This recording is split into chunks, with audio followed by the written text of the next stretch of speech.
रजनीताई, रेणुका मातेचा जन्म कसा झाला आणि जमदग्नी ऋषी कोण होते? देव्यै महादेव्यै शिवायै सततं नमः। मम प्रकृत्यै भद्रायै नियताः प्रणता स्मताम्। अंबा माता की जय। आज आपण रेणुका माता याविषयी चर्चा करायची असं आपण म्हणताय, तर आपण तिची कथा पहिल्यांदा बघूया आणि एक एक जसा विषय येईल तसा तसा मी तुम्हाला त्याच्याबद्दल सांगत जाते. द्वितीयेचे दिवशी मिळती 64 योगिनी हो, सकळामध्ये श्रेष्ठ परशुरामाची जननी हो. कस्तुरी मळवट भांगी शेंदूर भरुनी हो, उदोकारे गर्जती सकल चामुंडा मिळुनी हो. नवरात्रीच्या आरतीमध्ये आपण हे म्हणतो ना, हे दुसऱ्या कडव्यामध्ये त्यामध्ये रेणुका महात्म्य आहे. अनेक कुटुंबांची ही कुलदेवता आहे. ती 64 योगिनींची प्रमुख देवी आहे बरं का. महाराष्ट्रातील 3.5 पीठापैकी एक असं तिचं माहूरगड हे पीठ आहे. माहूर या शक्तिपीठाची अधिष्ठात्री देवता भगवती रेणुका आहे आणि तिचं ध्यान अतिशय सुंदर आहे. ह्या सगळ्या देवींची बरं का शर्मिलाताई अतिशय सुंदर रूप आहेत आणि ती पाहिली ना की आपण अगदी म्हणजे भारावून जातो. आपल्याला ते अतिशय भावतं रूप देवीचं. ते रूप असं आहे रेणुका मातेचं. ध्यायेत नित्यम अपूर्व वेश ललिताम कंदर्पलावण्यदाम देवीं देवगणे रूपास्य चरणाम कारुण्य रत्नाकराम लीला विग्रहिणीं विराजित भुजां सश्चंद्रहासादिभिर भक्तानंद विधायिनीं प्रमुदितां नित्योत्सवां रेणुकाम.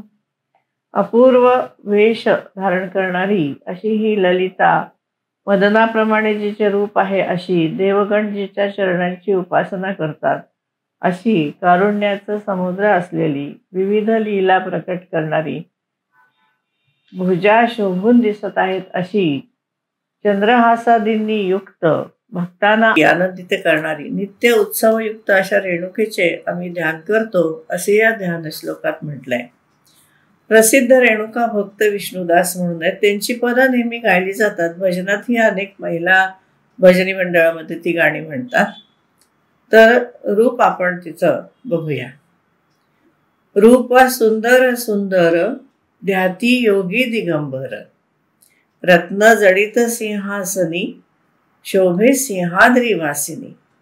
दिसे मळवट चांगला मुखी तांबूल रंगला, साडी नेसली पिवळी माय मनाची कोवळी.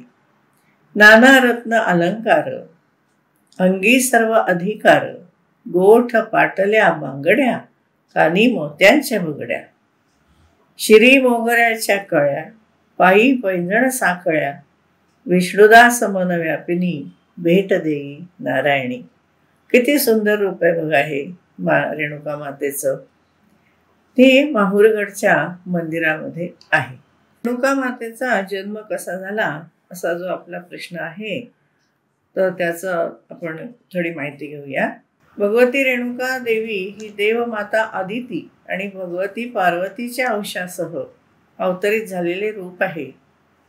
तिचा आधार आकाशाला आहे. ती पृथ्वीला धारण करते. हिला एकवीरा असेही म्हणतात. त्याची कथा मी सांगते. तिला एकवीरा का म्हणतात ते. आणि ही प्रकाशाची देवता म्हणून ओळखलं जाते. रेणुकेचा जन्म म्हणून रेणुका म्हणून जन्म घेण्यापूर्वी देवमाता अदितीने मोठी तपस्या केली, कारण भगवान विष्णू परशुराम म्हणून तिच्या पोटी येणार होते. भगवती रेणुका ही रेणुराजाची कन्या ऋषी जमदग्नींची पत्नी असून परशुराम हे तिचे वीरपुत्र आहेत. तिची कथा आपल्याला पुराणामध्ये ऐकायला मिळते.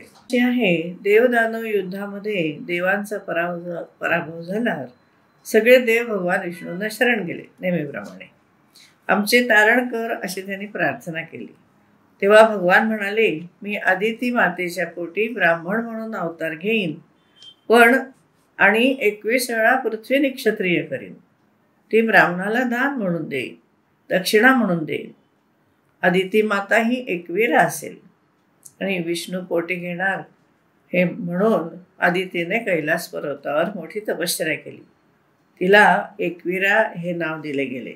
तिने तप करताना शंकराची स्तुती केली. प्रसिद्ध देव देवेश त्रिपुरांतकर प्रभो, नमस्ते ब्रह्मरूपाय विश्वरूपाय मेढुषे, नमः शिवाय शांताय गुह्याय परमात्मने, विश्वेश्वराय शुद्धाय भूताधिपतये नमः. हे त्रिपुरासुराचा नाश करणाऱ्या, देवांच्या देवा, विश्वरूपाने असणाऱ्या, शुद्ध प्राणीमात्रांचा अधिपती असणाऱ्या, शांत परमात्मस्वरूप ब्रह्मरूप अशा भगवान शंकराला नमस्कार असो. आम्ही तुझी उपासना करतो, तुला प्रार्थना करतो, असा या श्लोकाचा अर्थ आहे. या श्लोकाने तपश्चर्या केल्यावर भगवान शंकर प्रसन्न झाले. पार्वती मातेसह ते आले. त्याने आदितीला वर मागण्यास सांगितलं. आदितीने सांगितलं, विष्णू माझ्या पोटी जन्माला येऊ दे. नंतर शंकर पार्वतीने आपलं तेज कश्यप ऋषी आणि त्यांची पत्नी आदिती हिला दिले. कश्यप शंकराच्या तेजाने युक्त झाले तर आदिती पार्वतीच्या रूपाने तेजस्वी झाली. कान्यकुब्ज नगरीमध्ये इक्ष्वाकू राजाचा रेणू नावाचा सुपात्र सर्व सुलक्षणांनी युक्त असा पुत्र होता.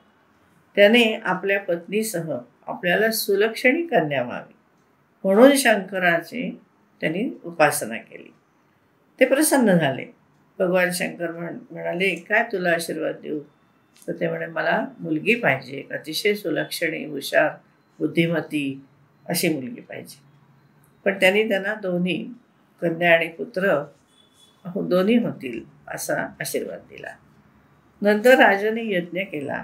त्या यज्ञाला नाग, यक्ष वगैरे अनेक ऋषी वगैरे म्हणजे सगळे उपस्थित होते. त्या यज्ञकुंडातून एक सुंदर दिव्य रूप धारण करणारी, दिव्य अलंकार लावलेली, दिव्य वस्त्र परिधान केलेली, शुभंकर अशी कन्या प्रकट झाली. तिचं नाव रेणुका असं ठेवलं. ही रेणुका म्हणजे पार्वतीच्या तेजाने युक्त अशी आदिती आहे आणि कश्यप ऋषी ही जमदग्नी म्हणून जन्माला आली. रेणुका मातेने जमदग्नी ऋषींनाच का वरलं आणि मातेचं आश्रमातलं जीवन कसं असायचं, मातेला किती मुलं होती, त्यांची काय नावं होती, ते सांगू शकाल? रेणुराजाने रेणुकाचं स्वयंवर ठरवलं. त्याला रुचिक आणि जमदग्नींना पण त्यांनी आमंत्रित केलं. रेणुकेने जमदग्नींना वरलं. त्या दोघांचा विवाह संपन्न झाला. तेव्हा बाकीचे राजे आले बरं का, म्हणजे सहजासहजी त्यांना ती प्राप्त झाली नाही. जरी तिने स्वयंवरात वरलं तरी युद्ध केलं, पण जमदग्नीही युद्धामध्ये प्रवीण होते, त्यांनी त्यांना हरवलं. आणि मग त्यांचं आश्रमीय जीवन नेहमीसारखं सुरू झालं. रेणुकाला 5 पुत्र झाले बरं का. वसु, विश्वावसु, बृहद्भानू, बृहत्कण्व आणि राम म्हणजे परशुराम अशी त्यांची नावे होती. आता राम हा नारायणाचा अवतार होता. त्यांचा जन्म अक्षय तृतीयेला झाला बरं. आपण अक्षय तृतीया साजरी करतो आणि परशुराम जयंती पण साजरी करतो त्यावेळेला. आता यांचं नाव रामच होतं, भार्गव राम म्हणतात कारण भृगुकुलातलं म्हणून. पण त्यांना परशुराम हे नाव कसं पडलं ते थोडक्यामध्ये बघूया आपण. परशुरामाने भगवान शंकरांकडून शस्त्रास्त्र विद्या घेतली. आपल्याला माहिती आहे परशुरामांकडे शिवधनुष्य होतं आणि ते त्यांनी जनकराजाला दिलं होतं. तेच रामाने पुढे त्याचा शिवधनुष्य तोडला, भंग केला आणि सीतेने त्याला भरलं. तसं त्यांच्याकडे आणखीन एक होतंच. त्याला भगवान शंकरांनी त्यांना धनुष्य दिलेलं होतं. पिनाक धनुष्य हे त्या धनुष्यांचे सुद्धा की नाही असे आपण अलीकडच्या काळामध्ये म्हणून ब्रँड होते. ब्रँड म्हणजे पिनाक, शारंग, गांडीव ही नावं जी आहेत ना धनुष्याची, तसं ती ब्रँडची नावं असावीत.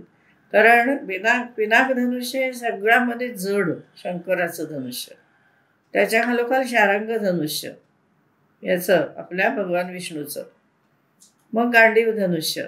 असे धनुष्यांचे सुद्धा त्यावेळेला प्रकार होते. म्हणजे लोखंडी कांबेचं धनुष्य असताना त्यामुळे वजनावर आहे त्याचं, आणि 6 फूट 6.5 फूट अशी उंच ते धनुष्य असतं, आणि केवढे बलदंड हात असतील पहा. ते धनुष्य पेलायचं, त्याला ती प्रत्यंशा लावायची, ते उचलून बाण सोडायचे, कितीतरी वेळ युद्ध करायचं. म्हणजे केवढे ताकदवान लोक असतील त्यावेळेला, नाही? तसं हे परशुराम हे क्षात्र तेजाने संपन्न झाले होते. आणि ते दिल्यानंतर ते पुन्हा एकदा गणेशाची पण त्यांनी आराधना केली, आणि गणेशाने त्यांना परशु दिला. त्यामुळे त्यांना परशुराम असं नाव पडलं. एका हातामध्ये परशु, एका हातामध्ये धनुष्य, पाठीवर बाणाचा भाता, आणि मुखामध्ये 4 वेद. म्हणून इदम ब्राह्मम इदम क्षात्रम असं त्यांना म्हणतात. परशुरामाला म्हणतात की अग्रतः चतुरो वेदः, पृष्ठतः सशरो धनुः, इदम ब्राह्मम इदम क्षात्रम, शापादपि शरादपि. मातेचा वध कसा झाला आणि कोणी केला? तर एकदा काय झालं की रेणुका माता गंगातीरी गेली होती स्नानाला, आणि त्यावेळी तिने चित्ररथ गंधर्वाची जलक्रीडा पाहिली. तिच्या मनामध्ये क्षणभर असा विचार चमकला, कारण स्वाभाविक आहे ना की आपणही जमदग्नींसमवेत अशी क्रीडा करावी. पण हे गृहस्थाला ठीक आहे, हो, आश्रमीय जीवनाच्या चौकटीत बसत नाही हे. त्यामुळे ती घाबरली, आणि ती अशी थोडं गिल्टी कॉन्शियसनी गेली घरी, आश्रमामध्ये. म्हणजे जमदग्नीने ओळखलं की काहीतरी गडबड आहे इथे. मग ते जाणलं, तिला विचारलं, तिने सांगितलं. मग ते खूप क्रोधित झाले. आता जमदग्नींच्या क्रोधाविषयी मी सांगणार आहे तुम्हाला, पण त्यावेळेला ते भयंकरच रागावले, आणि त्यांनी ते म्हणले, तू वधार्ह झालेली आहेस. म्हणून त्यांनी आपला ज्येष्ठ पुत्र वसूला बोलवलं. तो हिचा वध कर. तो म्हणाला, नाही नाही, माईचा कुठे वध करतात काय. हे नकार दिला. मग विश्वावसूला बोलवलं, त्यालाही नाही. मग त्याने दोघांनाही भस्म करून टाकलं शाप देऊन. आणि त्याला बृहत्कण्व, बृहद्भानू यांचं पण असंच झालं. मग परशुरामाने मारलं का तिला, आणि कसं मारलं तर बघूया. मग जमदग्नींनी रामाला हाक मारली. तो आला. त्याच्या खांद्यावर परशु होता. ऋषींनी त्याला मातेचा वध करायला सांगितलं, आणि त्याच्या लक्षात आलं की ते फारच रागावलेले आहेत. त्यामुळे तो काही बोलला नाही. त्यांनी तात्काळ ती आज्ञा मानली, आणि रेणुका माता भूमीवर पडली. त्यांनी परशुंनी तिचा वध केला. पण जमदग्नीने रामाला वर मागायला सांगितलं.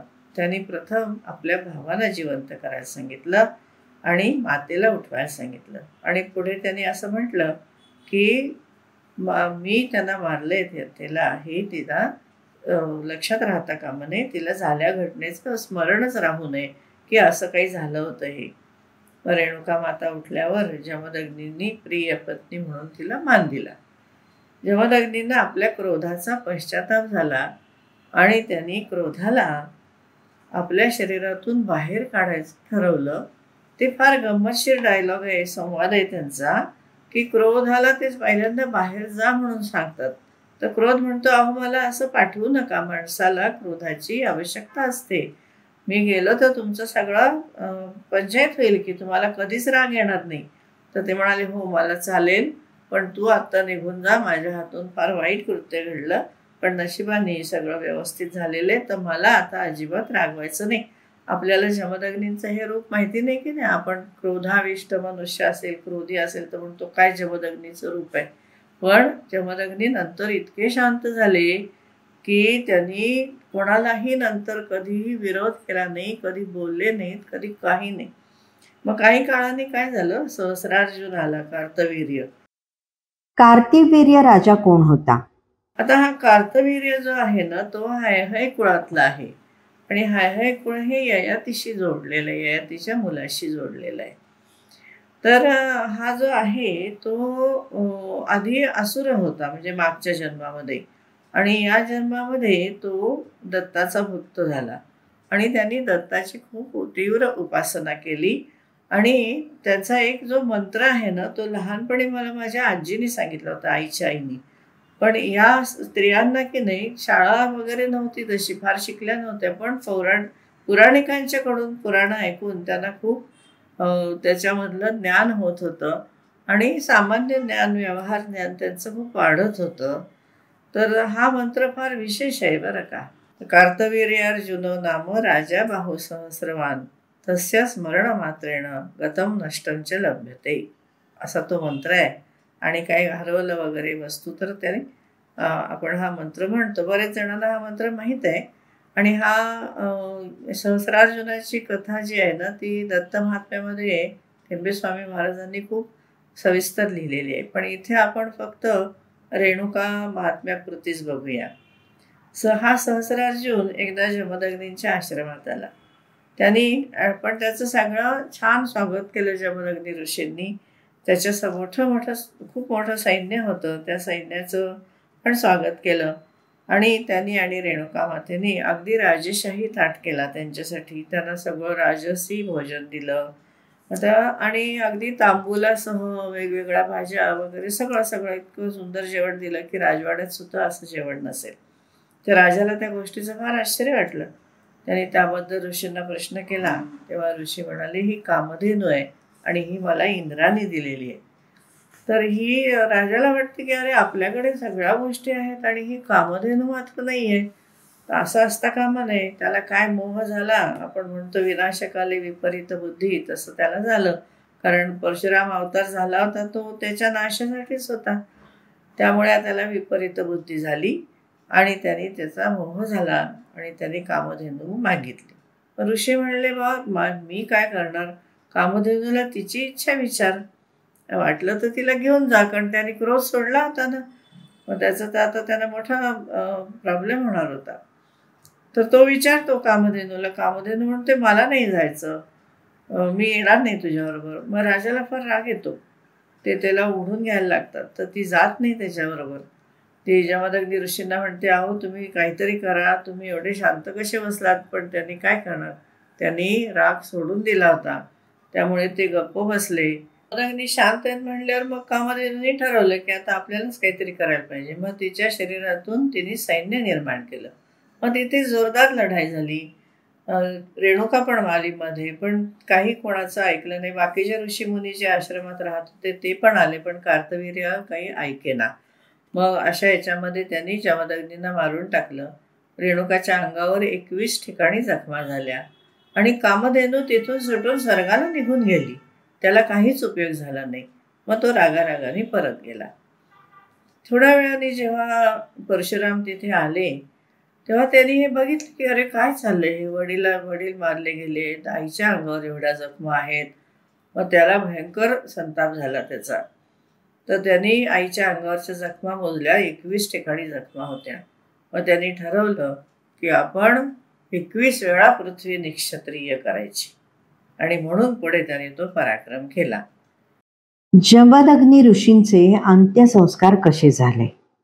मग आता यांचं तर निधन झालं होतं. मग रेणुका देवी म्हणाली त्यांना की तू यांना इथून निघूया आपण आणि तू एक आमच्यासाठी डोली घे, त्याच्यामध्ये आम्हाला दोघांना बसव आणि जिथे आकाशवाणी होईल की यांचा अंत्यसंस्कार करूया तिथे तू थांब. मग ते तिथून त्याप्रमाणे त्यांनी केलं. खांद्यावरती दोघांना दोन बाजूला बसवलं त्याने त्या डोलीमध्ये आणि कावडीमध्ये, म्हणजे तर कावडीमध्ये बसवलं आणि तो दोघांना घेऊन गेला. तो राहत होता कान्यकुब्जमध्ये. तिथून तो निघून अलकी गावामध्ये आला. तिथे दत्तात्रेयांचा आश्रम होता.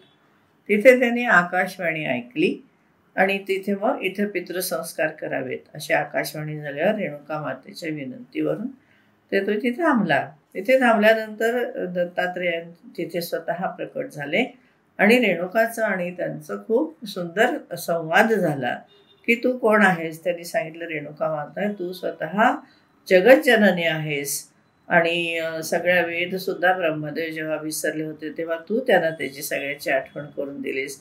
असं असताना तू हे कशासाठी सगळी लीला करतेस वगैरे. पण तिने विनंती केली, जमदग्नींचे अंत्यसंस्कार केले. त्याच्यामध्ये ती सती गेली. पण सती जाण्यापूर्वी तिच्या स्नानासाठी परशुरामाने तिथं एक कुंड केलं होतं. ते आज मातृतीर्थ म्हणून प्रसिद्ध आहे. 64 योगिनींवर राज्य करणारी रेणुका माता, तिची उपासना कशी करावी? त्यामध्ये जसं रेणुकेला यल्लम्मा म्हणतात तसं उत्तर प्रदेशामध्ये तिला छिन्नमस्ता असं म्हणतात. हे दशमहाविद्यांपैकी एक आहे. रेणुका माता ही योग्यांनी व महात्म्यांनी स्तवलेली आहे. आता एक जी पोथी आहे स्कंद पुराण, म्हणजे स्कंद पुराणात जी तिची मूळ कथा आलेली आहे ते रेणुका महात्म्य 40 अध्यायांचं आहे. तर त्याचं काय केलंय, मी संक्षिप्त पोथी केलेली आहे आणि ती फक्त 9 अध्यायात आहे. म्हणजे रोज एक अध्याय आपल्याला नवरात्रामध्ये वाचता येईल असं आहे. रेणुका मातेचे म्हणजे या सगळ्या आख्यानामध्ये आपल्याला काय काय मिळतं, तर त्याची भगवतीचे उपचार आणि उपासना मिळते आपल्याला. आणि रेणुका मातेचं कवच आहे ते भैरव, रुद्र, यामल आणि डांबरेश्वर तंत्रामध्ये आहे. म्हणजे तांत्रिक ही छिन्नमस्ता देवी अशी तांत्रिक देवी आहे. रेणुका मातेचे अनेक स्तोत्र आहेत. त्याच्यामध्ये रेणुका हृदय आहे, रेणुका सहस्रनाम स्तोत्र आहे, रेणुका अष्टोत्तर शतनाम स्तोत्र आहे, रेणुका खड्गमाला मंत्र आहे आणि रेणुका मातेच्या आरती आहेत. भक्तांसाठी भरपूर वाङ्मय आपल्याला मिळतं या ठिकाणी. तर हे दिवस जे आत्ताचे आहेत त्यामध्ये आपण म्हणजे 9 दिवस तर हे आहेतच, म्हणून तर आपण हा जागर करतोय. पण मंगळवार, अष्टमी, नवमी, मंगळवारी अश्विनी नक्षत्रावर, पौर्णिमा या दिवशी जरूर रेणुका मातेच्या पोथीचं पारायण करावं. आणि ह्याच्यासाठी एक चांगली पोथी आपल्याकडे उपलब्ध आहे.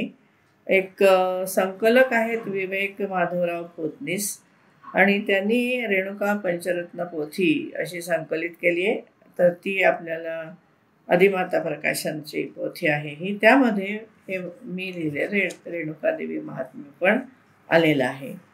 रेणुका देवीचे तसं महात्म्य आणखीन आपल्याला पाहायचं झालं तर भरपूर आहे. पण ज्याला आता पुढचा अभ्यास करायचा आहे तर त्यांनी जरूर त्याचे हे पुस्तक पाहावं किंवा स्कंद पुराणातलं पण पोथी बघायला आपल्याला हरकत नाही. तर अशा प्रकारे देवीला एक सांगायचं राहिलं, लाल रंगाची फुलं लागतात रेणुका मातेला. आणि रेणुकेची सहस्र नाम पण आहे आणि 108 नामं पण आहेत, ती पण आपल्याला उपलब्ध आहेत. तेव्हा आजच्या दिवस आपण हे द्वितीयेचा दिवस आहे, तर आपण रेणुका मातेचा जय जयकार करूया आणि आई राजा उदोस्तू उदोस्तू म्हणूया. शर्मिलाताई, या निमित्ताने आपल्याला खूप छान देवीचा जागर करायला मिळतोय. खरंच तुम्हाला धन्यवाद.